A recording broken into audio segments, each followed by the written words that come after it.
Maaga nang nagsilikas ang ilan nating kababayan sa Leyte at Samar na kapwa direktang maapektuhan ng bagyong Yolanda. Sa taya ng Pag-asa, tatama sa lupa ang bagyo sa Southern Leyte, Eastern Samar area bukas na umaga. Ang mga paghahanda sa Eastern Visayas, tinututukan ng ating mga saksing sina Katrina Son, Jiggy Manicad at Micaela Papa. Unahin natin ang lalawigan ng Leyte. Micaela? Igan Lala, sa mga sandaling ito ay nagsisimula ng lumakas ang pag-ulan dito sa Leyte. Bagamat panaka-naka pa rin habang papalapit nga itong bagyong Yolanda. Kaya naman kanina ay sapilitan ng inilikas ang mga residente ng maraming bayan dito sa lalawigan ng Leyte.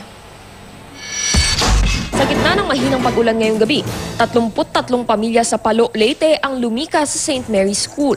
Inilipat sila mula sa paaralang sentral ng Palo 1 matapos malamang mahina ang flooring sa eskwelahan. Ang ilan naman nagputol ng mga sanga ng puno bilang paghahanda sa bagyo. Sa buong maghapon, maraming residente ng Palo at iba pang bayan ang nagsilikas na. Mistulang ghost town na rito sa barangay Sungi sa bayan ng Dulag. Kahit wala pa yung bagyo ay kusa nang nagsilikas sa mga residente. Dahil alam nga nila yung barangay nila ay nasa tabi ng dagat at ng Daguitan River na malimit umapaw. Kaya naman kapag dumating yung bagyong Yolanda, alam nilang malalagay sila sa dobleng panganib. Si Carol, na bagong panganak lang, nangangambang baka hindi na makita sa paghupa ng bagyo ang bahay niyang gawa sa kawayan at nipa na nasa tabing dagat. Di maiwasan talaga nakuan kami baga syempre di maiwasan nga kinukul ba pero dere na may pinakuan ta mga anak ba kay bahin mga kinanglan kami kuanan ba nga dere mga panic gatera ba. 100 pamilya na ang nasa 4 na evacuation center sa Dulat na isa sa mga critical na bayan sa Eastern Seaboard at inaasahang direktang tatamaan ng bagyo.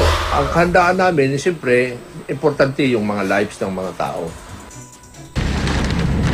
Sa mga bayan ng Tulos at Tanawa na dinaanan namin kanina, nakaranas sa kami ng pabugso-bugsong ulan. Ang mga bubong ng mga bahay rito itinali na para hindi liparin ang hangin. Baka mabutan kami ng malakas na hangin, tinalayan ng maaga pa para sigurado. May 4 na ram pamilyang inilikas na bago pa man manalas ang bagyo.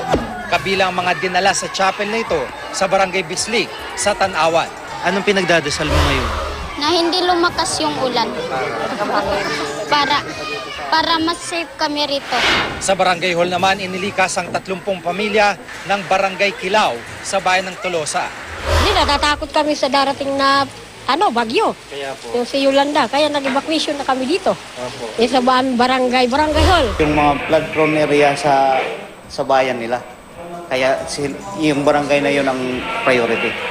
Nasa Leyte na rin si Interior Secretary Maroas at Defense Secretary Volter Gasmin na nakipagpulong na sa lokal na pamahalaan kaugnay ng paghahanda sa bagyo. Kung pwede, lumikas ang mga tao at ato ng eskwelahan. Maagang inabisuhan ng mga taga-barangay Igid sa Katbalogan, Samar na magsilikas. Marami ring nagputol ng mga sanga ng puno at nagtali ng kanilang mga bahay para dili pa rin. Inayos na namin yung mga damit namin. Naroon na namin sa plastic bag na malaki. Saka inayos na namin yung bahay namin. Tinalian na yung mga ate para pag dumating na yung malakas na hangin, hindi na mababakla. Malakas na hangin at ulan naman ang naranasan sa ilang bayan sa Samar Province habang bumabiyahe kami papunta sa lalawigan ng Eastern Samar. Sa General MacArthur naman sa Eastern Samar, wala pa mang ulan nang kami dumaan. Nagsara na ang ilang establishmento. Para prepare lahat ba? Para pagdating, wala nang maano na mga gamit or ano. May nakilala rin ako mga barangay official na may dalang bigas, iba pang pagkain at flashlight at mga lumikas na residente. Malapit na sa ilog saka malapit sa bundok. Mapatakot kami baka magka-landslide.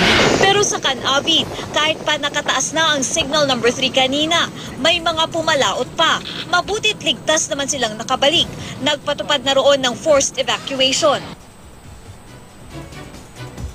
Igan Lala, sa kabila ng pag-ulan ay nagkaroon pa rin ng sunog sa isang residential area sa Tacloban City kanina.